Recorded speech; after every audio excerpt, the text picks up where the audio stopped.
Welcome everyone. My name is Roger Wilkinson and I'm the Digital Publications Editor for the Australian Sociological Association. And welcome to TASA Thursdays. And today I would like to introduce Professor James Arvanitakis. And James has been, until recently, in the United States. The title of his paper today is Living Blue in a Deep Red State, subtitled A Sociological Analysis for the 2020 Election after a year spent in Wyoming. And I'll hand it over. Oh, first of all, I must pay our acknowledgements to traditional owners of country throughout Australia and recognise their continuing connection to land, waters and culture. We pay our respects to their elders past, present and emerging. So welcome, James, and if ever there was a topical webinar, I think this will be it. So thank you so much for agreeing to do this. Thanks, Roger. Hi, everyone. Good to see friends and some strangers as well. Thanks for joining us. I too want to begin by acknowledging the traditional owners of the land in which we meet. For me, it's the Darug people and the Eora Nation here in the sort of inner city suburbs. So thanks so much for coming along. I want to talk a little bit. I want to talk about my experiences in Wyoming. I want to begin by giving a little bit of background about some of the differences which set the scene, I think, and also then sort of unpack, I think, some of my experiences and what's going to happen going forward. So I've shared screen, so hopefully everyone can see that. Roger, that's all good? Mm-hmm. Yep, great. And also I want to say if people have questions, there'll be plenty of time at the end, I hope, for questions. But also at the same time, just want to say that that if you want to add stuff onto the chat, I can have a look at the. I can also go through the chat function for those who don't want to speak. So just to begin, I was at I got a Fulbright fellowship to spend a year at the University of Wyoming. I was a Millward L. Simpson Fulbright Fellow. Millward L. Simpson was a Republican senator. Wyoming is in what they call the Mountain West. It's a very conservative state, and it continues to kind of be very, very pro-Republican. It's actually the home of the Cheney family. So on the universities, there's the Dick and Elizabeth Cheney Center, and so they're very, very strong links to the Republican Party. In saying that, the Simpsons are a really fascinating family. The Simpsons are Millward L. Simpson has now passed, but his son Alan Simpson was also a Republican senator, and I got to meet him a couple of times. Very much a Republican, but also a very old school Republican. So very much about leaning, across the aisle to work with Democrats and wanted to find solutions. So he was somewhat dismayed about what Washington was like, and he sort of we pondered the sort of the gridlock the country had found itself in, and he knew where I stood. I got to meet him and talk about my politics, and but at the same time he was very, very generous in his thoughts and his time. And it was a real pleasure to sort of hang out. Now, and I specifically picked Wyoming because I wanted to live in a red state. I wanted to unpack the Trump phenomenon. So I'll get into it. I usually begin. I've done this. I ran a practice run through this speech, and I was going to give you a little bit of background about me, but I'll jump straight into it. So it was at the University of Wyoming. This is my partner, my wife Alex. She's also a researcher. She does researches murals and street art, so with a focus on female street artists. So this was the University of Wyoming, home of the cowboys and cowgirls, and so we've really embedded our lives in there. The Wyoming, the university is based in Laramie, which is in the sort of southwestern corner of the state. The university town itself is quite blue, but it's a more purple than red. or blue. And then the other part of the university, the other county of Wyoming that's actually quite progressive is Teton County, which is where Jackson Hole and all the ski villages are, and people like Harrison Ford live there. So there's a lot of wealth. The place itself, Wyoming, has made a lot of money from extractive industries. So really strong, big, massive ranches, lots of extractive industries, and more recently, the home of the Kardashians and Kanye West. But I will say that we were there first. So I claim that they followed us rather than us following them. So a few things to say before I continue. I took this photo in Bainbridge Island, just off Seattle, just when the impeachment happened. In my work, in my research, and in the presentations, and even the writing I've done, I haven't never really openly criticized Trump or the Trump administration, and that's a specific strategy. What I was interested in doing is not scoring points, but actually understanding both the Trump phenomenon, but also Trump voters, partisanship, what created this kind of point in history. And so I visited 10 states, and apart from say Minnesota and Seattle, most of them were Republican states, or they were all Republican states, they're all conservative states.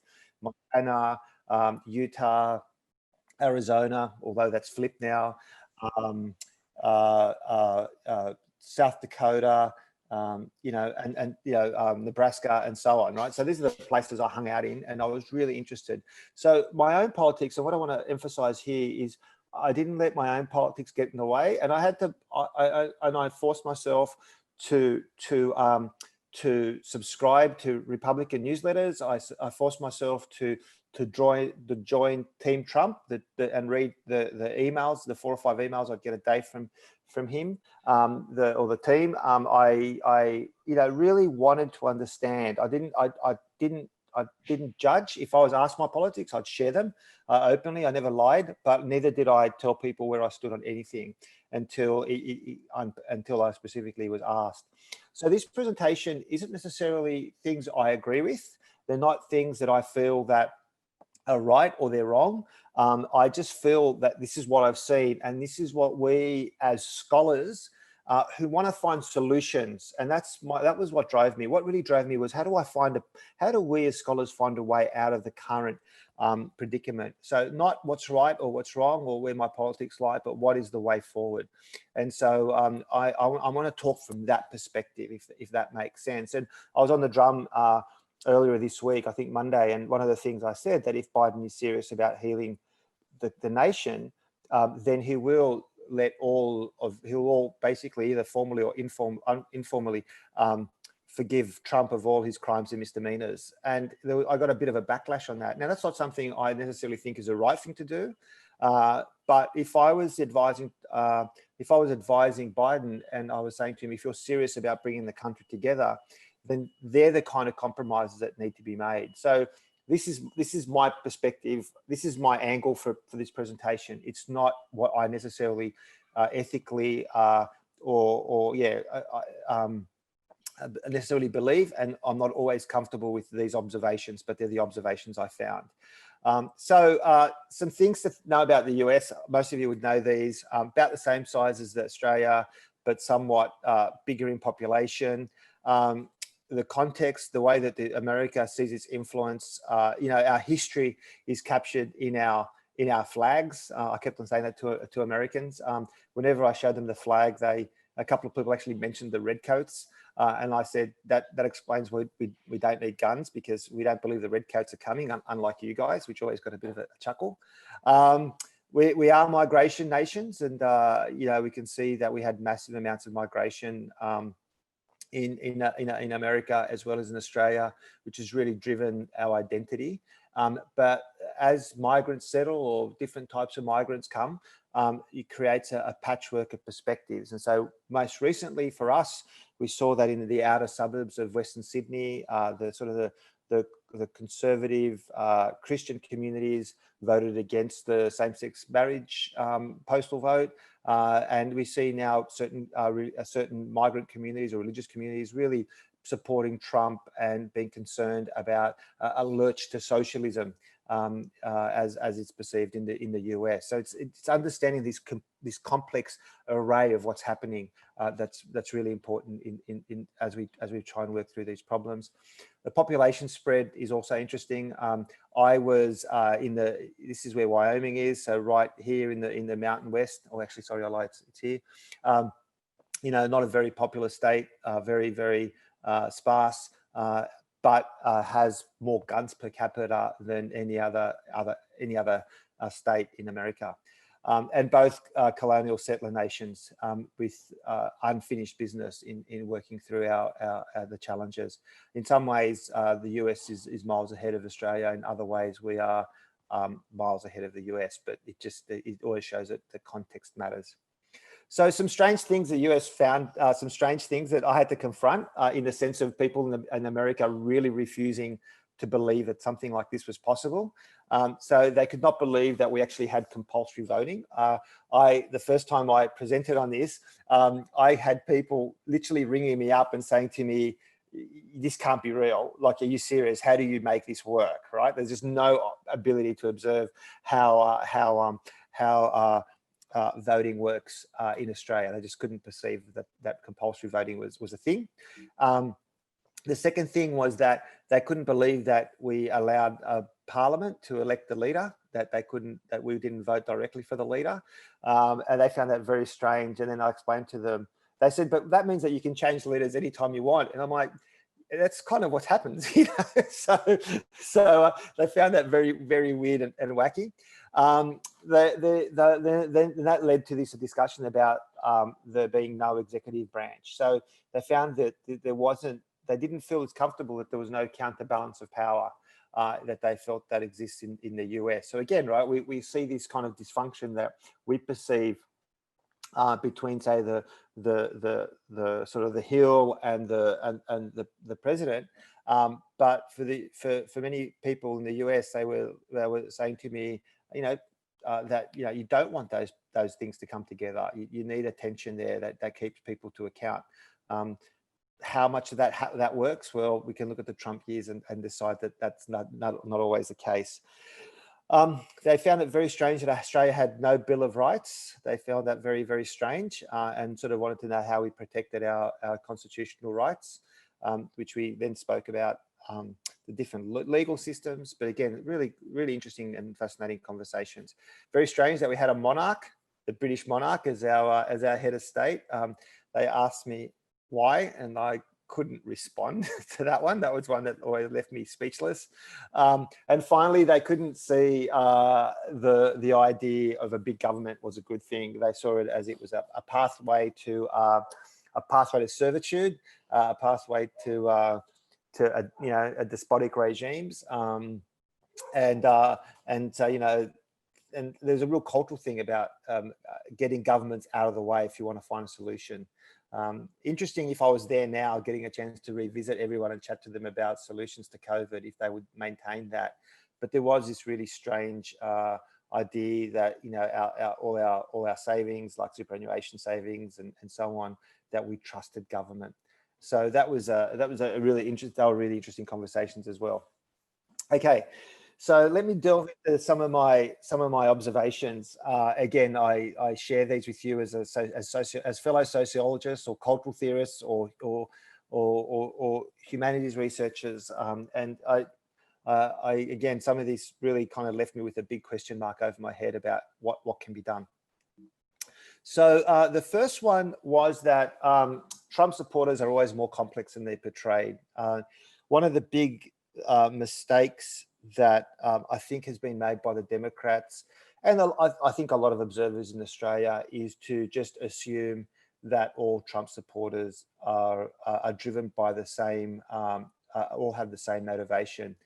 And I mean, 70 million people voted for the Republican Party. I would say only a fraction of them, and we can argue what fraction that is, would reflect his views across the board. Others vote for Trump. There's some very, very good research that showed that in the 2016 election, up to 20% of Bernie Sanders supporters turned to Donald Trump, right? And that's because there's a section of the American population that is so angry at the system, they want to burn it down. They actually want to burn the system down. And Bernie Sanders offers them a solution from one perspective, and their second best choice is Donald Trump. So that is a really, now those numbers we obviously haven't got for this election, and I would assume that they were much lower. But grouping Trump supporters as deplorables, which Hillary Clinton did, and which a lot of progressive commentators echoed, really misses the point of the Trump phenomenon. And I'll spend some time unpacking that as I go through. But it is a very complex mix. Not everyone is solely in with Trump. Even there are those people that I met and who said that they found, and they use words about Donald Trump such as vulgar. They found his position on dealing with race issues and migration as totally unacceptable, but they could not bring themselves to vote for a Democrat. Some of them said that they would try and vote for the Libertarian Party, but most of them said that they were, that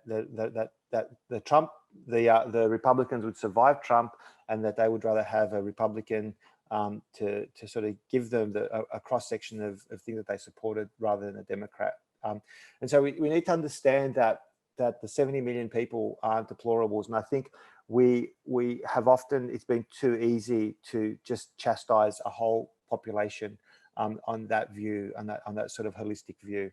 And I've written about this as I sort of in that link below. The second thing is that populism will not go away when Trump does. And this is a quote from Steve Bannon, who is one of those characters who I personally detest.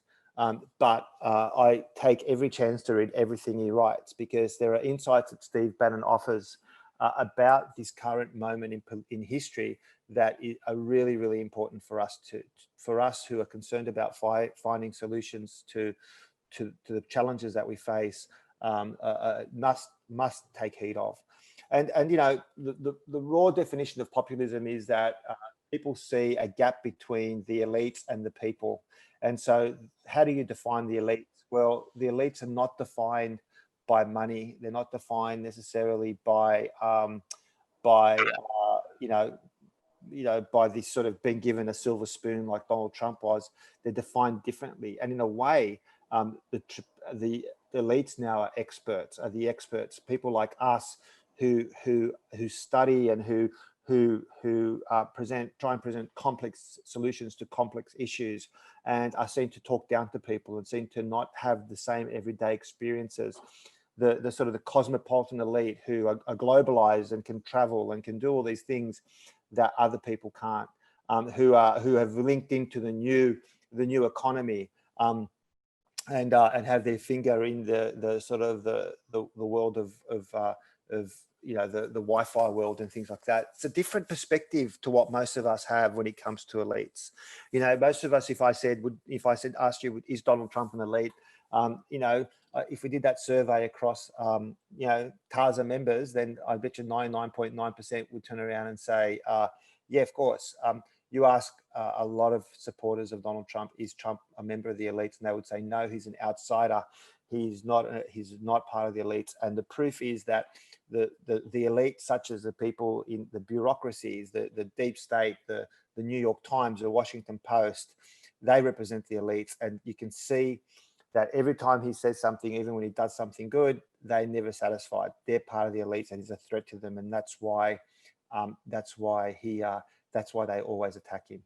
And this is something that is really hard for me to get my head around, but it's really clear it was very, very clear in the research and the discussions I had. The next thing to understand is that the working and middle class in America is incredibly vulnerable. This survey shows that 58% of Americans, let me repeat that, 58, almost 2/3 of Americans, almost 6 out of 10 of Americans have less than $2,000, less than $1,000 worth of savings, less than $1,000 worth of savings. Now you have a bunch, and that's including middle class people, you know, people, 2-income families who are sending their kids to good schools, have health care, but they struggle to pay the bills. The gap between making it, falling off the middle class or working class into poverty is so fragile. And the blame here sits fair and square on the traditional approach taken by both Democrats and Republicans. Rightly or wrongly, I'm not saying if it's right or if it's wrong, I'm just saying this is a perception. The perception is NAFTA, WTO, World Bank, all those deals that are being cut have seen to undermine the security. The free trade agreements have all been seen to undermine the security of a once secure nation. And so what this has led to, this is an incredibly vulnerable population. This is where some of the anger comes from. And so in some ways, while a lot of us have tried to unpack parts of the US on issues around identity politics and so on, and looking at a whole bunch of really complex issues which still are relevant. We can look at it from a gender perspective, or we can look at it from a race or a whiteness perspective. While they all remain relevant, the class perspective and the class analysis of the US is one that I think has got a lot more work to be done. And for us as sociologists and as cultural theorists to understand that vulnerability and how that has created part of this backlash we're actually seeing now against politics as usual. And that's got nothing to do with Trump. It has partly to do with Trump in the sense of him saying it's the elites that have let you down and all that. We need to rip up those bad trade agreements. But it's got a lot more to do with the fact that people feel betrayed by business as usual, by politics as usual. They feel deeply betrayed by it. And this chart for me is probably that gives me the biggest insight about why that betrayal has come from. Okay, next insight is that the centre-left social democratic parties, both in the US but across the world, have an identity crisis. I mean, the fact that AOC and Joe Biden are in the same party is, I don't know, it's like having Joel Fitzgibbon and Lee Rowden in the same party. It's just the weirdest thing. What used to combine them, what used to bring them was a class understanding that the most vulnerable were in need of some sort of economic protection, and that's what drove policies by the Democrats. And again, I'm being very general here. That has changed dramatically, and so who are the constituents that the Democrats are pitching for? And that's a really interesting question for us to ask Labor Party as well. Who are your constituents? And just this week we saw Joel Fitzgibbon spit the dummy, who's the Hunter MP, spit the dummy and talk about the cheesecloth set and stuff like that. And while I think he was carrying on a bit and the things that he was saying was silly, within his concerns and what that reflects is this identity crisis that people don't know what the Democrats stand for. And this came across in lots of people I spoke to when people said, well, what's their vision? What are they bringing to us? And I said, in my discussions, I said, well, have you heard of the Green New Deal? And they're like, and someone turned around and said, oh, that's trying to teach a minor to be a web designer. That's not going to work. Right now, again, this is a perception, right? This is something that we really need to figure out. What is the identity of centre-left parties? Where do they stand? And this was one of the, I think, fundamental problems that the Democrats made. They spent the last 4 years trying to bring down Trump. And when asked, and as far as they're concerned, the way that Trump is, the way a lot of Republican Trump supporters specifically, the way that they're seeing Trump behave now is exactly the same way that the Democrats behaved. That is, they refuse to acknowledge that even though Hillary Clinton, gave up, that the Democrats themselves never saw Trump as a legitimate leader, and they never gave him support, and they spent the last 4 years bringing him down, including the impeachment, which they saw was nothing but a Washington indulgence. right? And so those 4 years weren't spent trying to establish an identity that will meet those needs that I spoke about before, about the loss of the vulnerability and so on. So yeah, it's something for us to really think about. Okay, the next one is trust is at an all-time low. And although in Australia it's not as bad as this, in the US it's something that we also experience in Australia. The trust is interesting because it's not just trust about politicians. In the US, it also translates into trust of expert systems.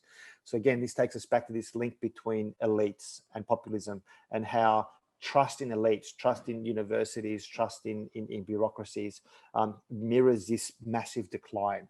And it's something that I think we really do need to respond to figure out a way out of. And just saying read more science is not going to get us there. Okay. The next point I want to make is this one, and it's a sort of a more positive point. And that is that we're not as divided as what we think we are.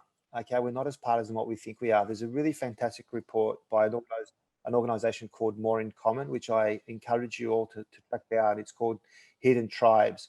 And essentially what it does, it identifies the fact that 8% of progressives and 6% of conservatives refuse to negotiate. Everybody else they define as the exhausted majority. People that really want solutions and they would be happy to compromise. The problem, however, is that both parties use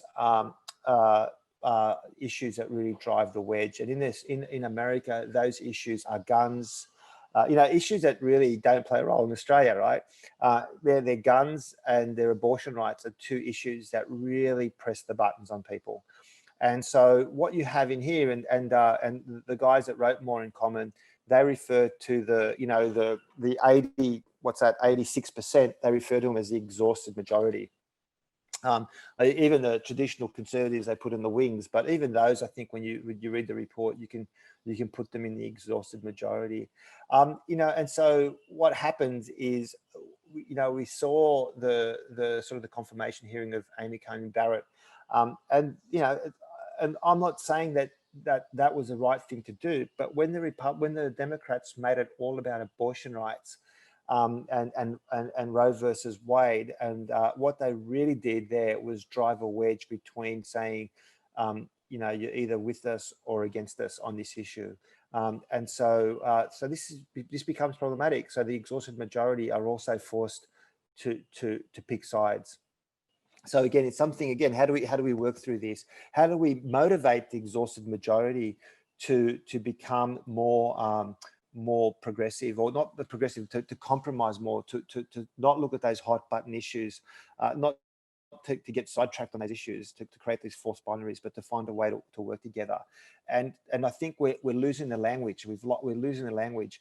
And my concern is that even in classrooms, we begin to lose that language. That we've got to a point where we don't talk about controversial issues in our classrooms as educators, because we haven't got the language of compromise, because we've also caught up in this false binary, which takes me to my next point, which is about creating a false binary.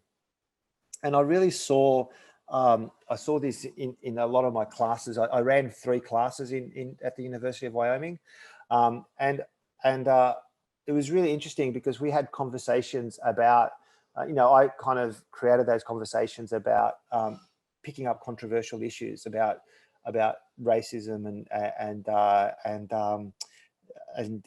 really controversial stuff around gender politics, especially around the Kavanaugh hearing, and about how far back do you go in someone's record before do you go back to their high school record or their their university behavior to judge them. And that's not saying that what Kavanaugh was about was that, but that's how it was perceived, that people were trawling through a history of a young man to sort of condemn this guy to a life of being a misogynist. And it's, again, interesting. It's stuff that I don't necessarily agree with, but it was interesting to hear those statements. And one of the things I did was I gave my book students a book to read, and one of the lines in that book, one of the readings that we had, said, "If you're not a racist, if you're not an anti-racist, you're a racist." And yeah, and then sort of also use that term of silence equals complicity. And I'd read it. I'd never really picked up that line, and it was brought to my attention by one of the students who said, I'm not an activist. I'm not an anti-racist. I don't believe in racism. But if I'm not an anti-racist, and this book tells me I'm a racist, and so it kind of dawned on me that this was creating a false binary. So this thing about sort of saying, oh well, I support Trump, so that makes me a racist. That forcing people into those false binaries, and I think both the sort of Democrats and Republicans, the conservatives and the progressive, tend to do that, tend to kind of create you're either in it or you're either with us or you're against us. There's none of this grey space, and that's what I meant about how do we teach our students to talk the language of compromise, and even have we lost the ability to talk about the language of compromise, and how do we regain that ability to move forward. So the next point to make is that the fear of political correctness is real. I was one of those people that just thought it was a News Limited, Daily Telegraph catchphrase that, political correctness gone mad, political correctness gone mad. And I was, every Christmas I'd wait for the article from Miranda Devine or Piers Ackerman to tell us that we're about to cancel Christmas and things like that. And I would giggle at it and think, what a bunch of dicks. But the truth, there is true fear of political correctness. As much as, and this is captured in one of the statements that a former Democratic activist who became a Trump supporter said, it's not just the way I say it, but it's not just what I say, but it's the way I say it. And in this person I spoke to, he used the example of trying to. He was a teacher at a high school, and mostly working with high school seniors, and he wanted to set up a First Nations research group with his students, and contacted some academics, an academic research group, and said something like, I'm interested in introducing more Indian culture into my classrooms. And he said the backlash for using that term Indian was so severe that he dropped the whole thing and walked away. And he said it wasn't like people were trying to reach out to me and say to me, hey, here are some alternative ways of framing things. He said I was essentially called a racist and told I was naive and a white supremacist because I used the word, I was complicit in colonialism because I used the word Indian. And so this fear of political correctness is real. And again, like I in theory, totally support it. But I also come to realize as an educator that a lot of my students don't know the right words, and are scared of increasingly scared of raising questions because they don't want to be seen as using the wrong words. So I suppose it's a challenge for us to figure out, well, how do we change that? How do we go back to the idea of political correctness, which is a language of inclusiveness, rather than now something that's been seen as being something that's divisive. And on that term, one of the things that I got from Steve Bannon in reading Steve Bannon's work, but also Mike Pompeo, is that the Trump administration specifically uses language to piss off the New York Times and the Washington Post, because it's their way of confirming this division between the elites and everyday people. And their line is, while the elites worry about me using words such as, Indian, or they worry about statues, I am worried about your everyday lives, your vulnerability, your again, you might not agree with any of this. If it's real or not, it's a different debate, but this is the argument and the perception, and this is where the Democrats have lost a lot of ground. And what I saw in a lot of the conversations I had. The next point I'll make, and I'll finish up in about 5 minutes, but a couple more points if okay. is this idea of politics versus politics, big P politics versus small P politics. And I'll explain to you what I mean.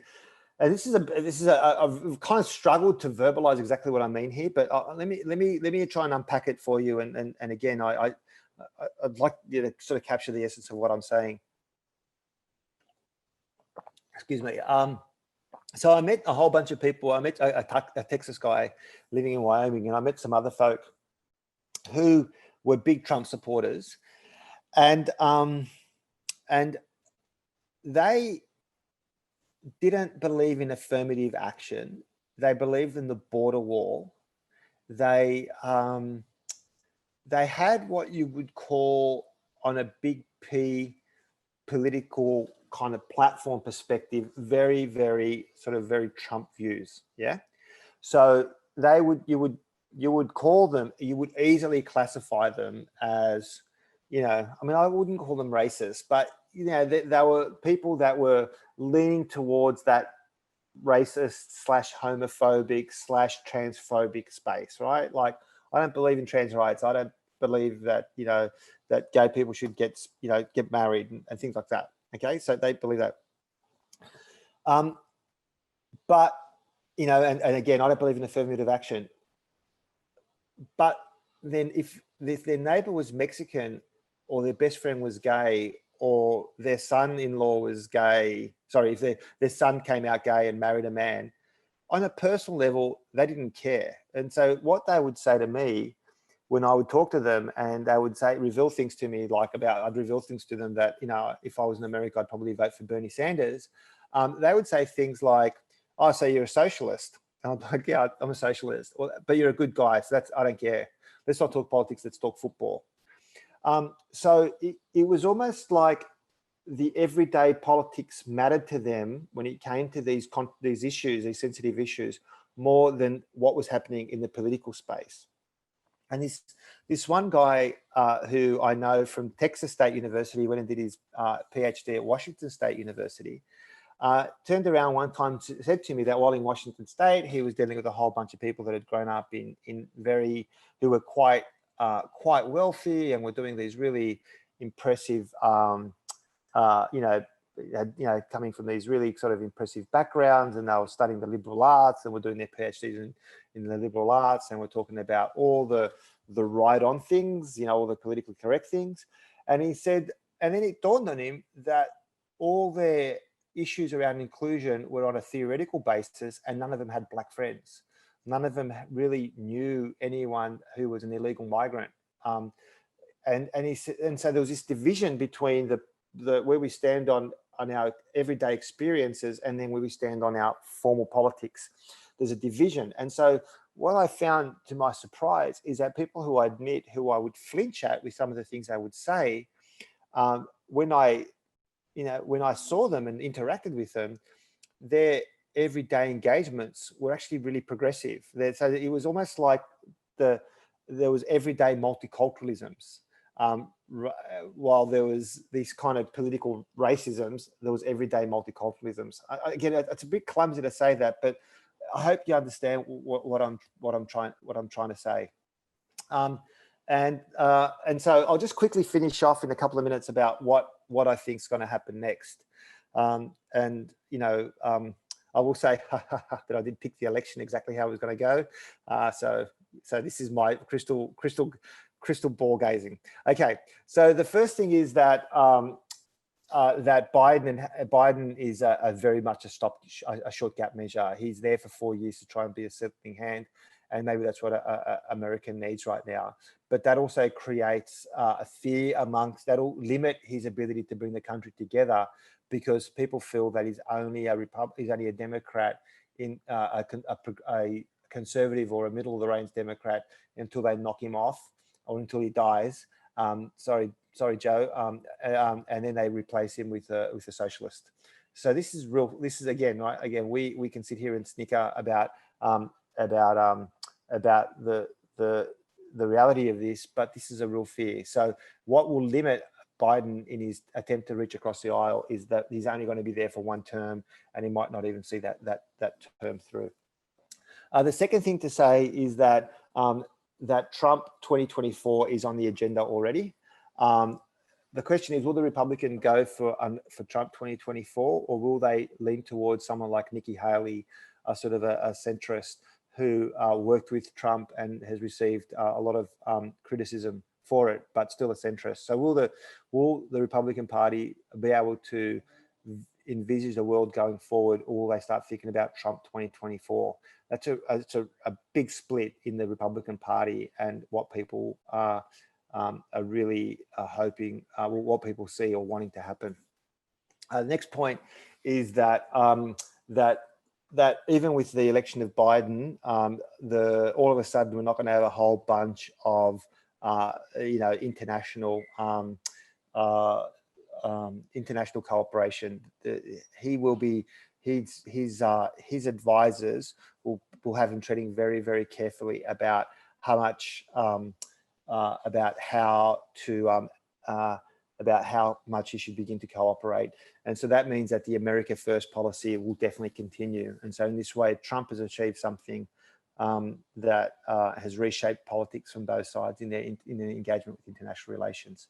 And I think the last point I have to say is that the delays with Trump at the moment, I think, have got less to do with him wanting a civil war, but more to do with the fact that there's going to be a runoff election in Georgia, because no politician got more than 50%, and so Trump not wanting to concede will keep pressure on Georgia, and if there's a revote, a runoff vote, then it will motivate Republicans to get out there and will really get them. So this is about the control of the Senate, because as it stands now, if the two senators from Georgia end up being Republicans, it's a 50-50 split, and Kamala Harris has a deciding vote.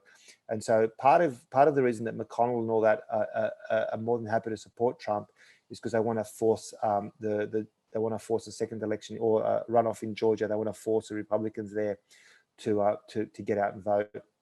And again, a lot of it's also got to do with Trump wanting to raise funds for 2024. He's already got his eye. I think he'll concede eventually, like probably in the next week or two. And then I think, and I mean, I could be wrong, I'm getting in the mind of Donald Trump here, but this is my gut feel, is that he'll concede eventually, but he'll have raised a couple of $100 million in the meantime, which will go towards paying off his debts and also towards Trump 2024. So that's it. I'll leave it at that. I'm happy to open it up to questions. I'll stop sharing. And yeah, I hope that was relevant, insightful, amazing, whatever it was that you hope you got. Hey, Dan, whatever you got, I hope you got something out of it. Thanks. Okay, thank you very much, James, and for a very insightful and interesting paper. And we certainly have about 15 minutes or so to discuss things. So whoever is, is anyone interested in posing a question or making comments? Dan, yes, Dan. Thanks, James. Such an interesting insider, but also sociological perspective on the US. I'd love to push you a little bit more about what you see as, I guess, the relationship towards sociologists. You talked about being a sociologist in a red state.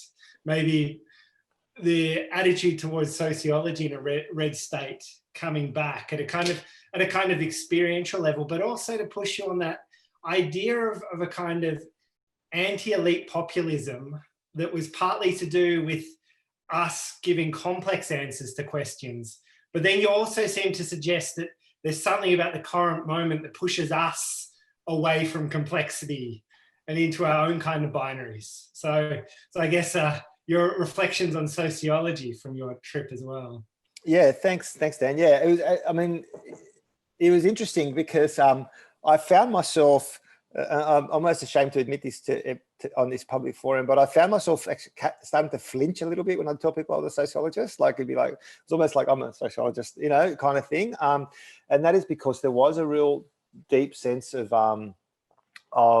seeing it as being something that is, just home of the elites, inside universities. and so what I then started doing was beginning to train myself to explain, to sort of say, oh, yeah, I'm a sociologist, and what I'm interested in is understanding the societies we live in and why why we seem not to be getting along, And so I came up with this kind of pat answer so people could sort of understand why I was there.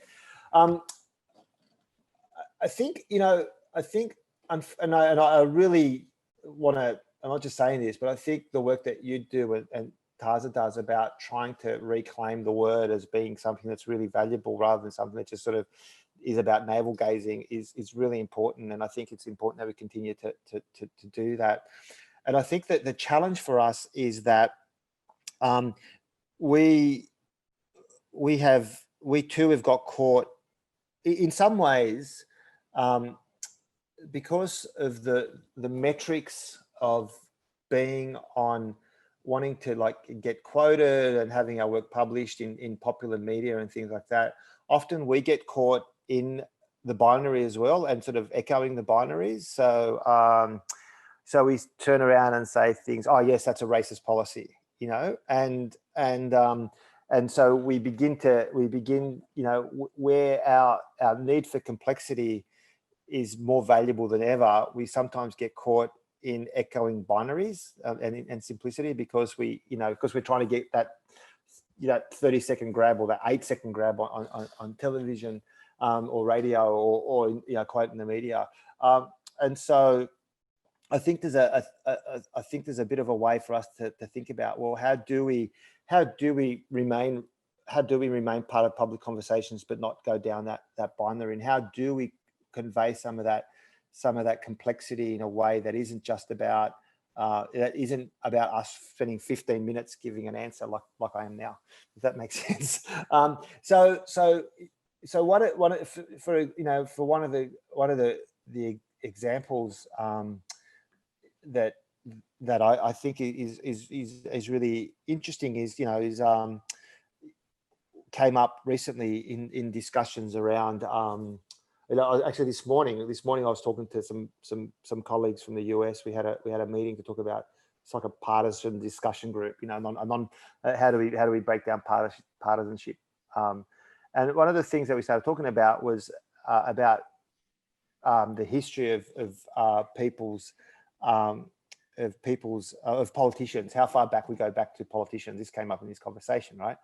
And it was interesting because from the US, and I was talking about the Four Corners report, and I was saying about how disturbing it was, and then one of them said, well, I mean, how far back do we go through and trawl this stuff? And I think it's a question that, if asked from a sociological perspective, we'd probably say something about context and history and so on, but does that add something to the debate, or does it just confuse the debate? Does that make sense, what I'm saying? I'm really struggling to kind of find a solution to that, if that makes sense.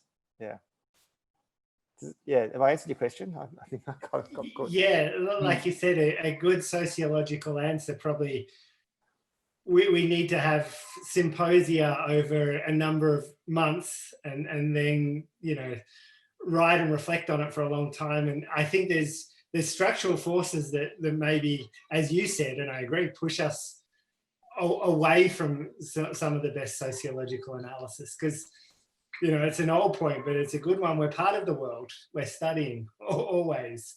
Yeah. And the issue around racism became really interesting one for me, because there was a big push in the US when I was there. Actually, it was really interesting. It was quite a progressive movement in the US who were trying to bring the concept of race back into the biology classroom in secondary schools, in high schools, and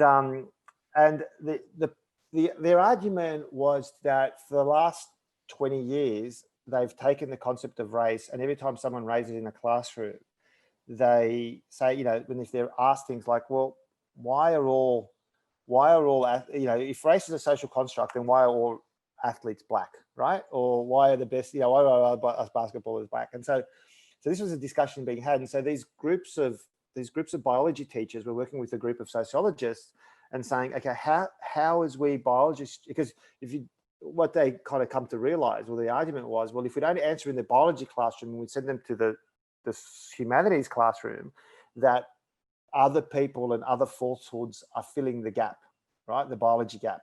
And so they're saying more harm is coming from not discussing it than discussing it, right? And so how do you then have a discussion that combines sociology and biology in a biology classroom, rather than just rather than just saying, oh, go talk about it in go talk about it to your sociology teacher. Does that make sense? And so then the backlash against those groups was, well, now you're starting to get into the space of eugenics, right? And then it was like, and then what I found was in some of those discussion boards that I delved into, then it became a conversation. Well, are you for eugenics or against eugenics? You know, can you see how this really interesting and I think important discussion started here, and somehow it ended up being about for or against eugenics? And so then some really good people were taking sides, and I was like, oh man, that is really tough. I just observed, but then I thought, that's a really, and there was people who were talking to me saying, oh, I really think it's important work, but I'm not going to come out and talk about it publicly, because if I do, I'll eventually have to make up my mind about which side of the fence I sit on, and I actually want to sit on the fence. If that makes, I hope, can you see what I'm getting at? Yeah, thanks, Dan. Thanks, James, and thanks, Dan. Andrew has posed a couple of questions for you. Yeah.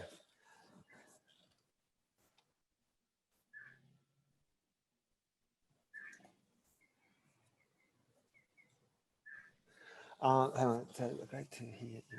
Hi, Andrew, good to hear from you as well, as always. So it says, my sense is that it took 250,000 dead people to move the pro-Republican Middle America to support Biden, but this was not a shift to support of the Democrats' agenda. I totally agree. I don't think it's I think it's really nice it's a good feeling for us to go, oh yeah, Trump was defeated, but I think in 4 years' time, we're going to be facing the same thing unless an alternative agenda comes up from the Democrats. And I see the Labor Party caught in exactly the same bind. So I totally agree with you, Andrew. And the next one is also the race, class, gender nexus was very complicated. What are your thoughts on this? Yeah, look, it is really hard to unpack, because it's something like the average, and that's a really good point, and thanks for raising this. I was going to say it, but it slipped my mind.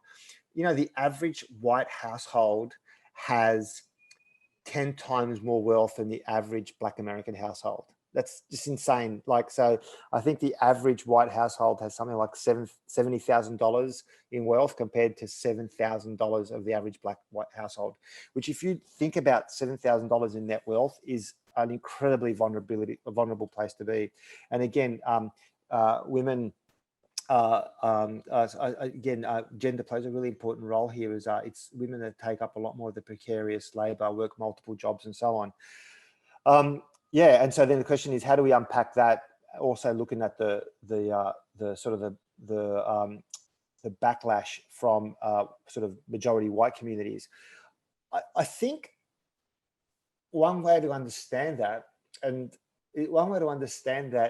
these communities have in a generation or two gone from being very secure and having a sense of safety to one of being vulnerable. So from safety to vulnerable. So from having a job guaranteed for life to unemployment or no employment or becoming part of the Rust Belt. And I think that's the additional element that also needs to play here. So while the and this, we see this play in many Black Americans who go, yeah, the Democrats take us for granted. The backlash in white communities is, well, they used to have our back and now they sold us out. And so that's a different so they're approaching these things in a very, very different mindset. But I think you're right. I think there is a really important nexus here that we shouldn't let go of. And Anna's got one for me as well. It says, thank you, James. Really interesting talk. Has left me with a lot Tarima, good. Can you please speak more on your point on compromise, specifically how we get compromise without getting into the paradox of tolerance? Often compromise is called for those, from our perspective, as James Baldwin wrote, we can disagree and still love each other unless we disagreement is rooted in the impression and denial. Yeah, and again, that's a really interesting one. I think, again, that I really battled with. Like, again, a lot of this stuff really challenged me personally, as you can imagine. It was a real wrestle emotionally and mentally for me. And yeah, the other thing is as you know, a lot of really great scholars, Black American scholars, have talked about, is that we keep on compromising and playing by your rules, but then you keep on changing the rules, right? And we saw what happened in Tulsa on the June 19th stuff, which was where Black Americans set up a parallel.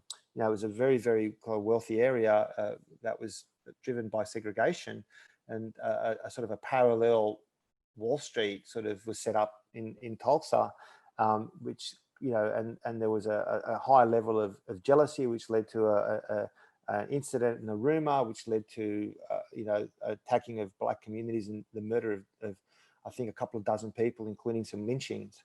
And so this is a really important point that the compromise is one about oppression.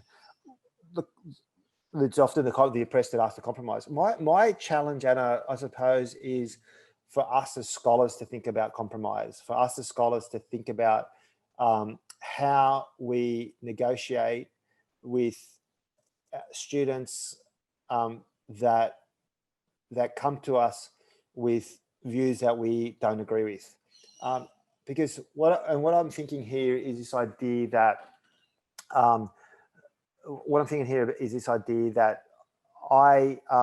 is that a lot of the stuff that is not talked about openly is discussed in cafes and bars and pubs and so on. And so the question is, how do I create an environment where I teach compromise to all my students, no matter where their political leaning is? Because it's really easy for a student to figure out that if they want to do really well, that they have to break a certain code, and that code in, they say, the humanities is probably one of a sort of a progressive liberal perspective. How do we get them to share their other perspectives, but then get them to sort of think about where can they sit along the continuum? And that's hard, because it often challenges us to also figure out how we can promote alternative ideas that we don't necessarily all agree with. If that makes sense. Sorry, it's kind of a long-winded way to say it. I think we got one more from Karen, and I think the time's up, which is, thank you, James. I love the Oz-NAM perspective. American. I share the politics and politics. Would love to hear about your thoughts on it as we move forward. Yeah, the politics versus politics. Yeah, this idea was developed. I worked on probably over 10 years ago now, when I looked at young people moving away from formal politics and into more informal politics, into more activism. And I sort of drew this distinction between the politics of our everyday lives and the formal politics. And there's some really good work done by Tanya Dreyer on the concept of everyday multiculturalisms, and there was other people that worked with her as well, and how she was saying that even people that sometimes expressed kind of sort of problematic views about race and other cultures, in their everyday interactions with their neighbors or the shopkeepers, or their son's girlfriend or their daughter's boyfriend or whatever, their interactions are actually really, really progressive. And so she began to describe this kind of everyday, because we hear about everyday racisms, and she was beginning to unpack, they were beginning to unpack this concept of everyday multiculturalisms. And so I sort of began to unpack that idea when it came to politics, where we have this really interesting how we make these decisions. We pick one party or the other, but then our everyday behavior may be different, or actually not quite congruent to those sort of more formal, high-level political perspectives, if that makes sense. So I hope that helped. I recognize it's now 1:31, and so I think we're going to be signing off. Thank you so much for joining us. I really enjoyed, and thanks for listening, and I really appreciate you all listening to the spirit in which I shared this. Some of it, as I said, was personally really challenging, but I kind of forced myself to sort of sit in that box because I felt like I learned a lot. So thank you, and we'll sign off now. Hey, Sally.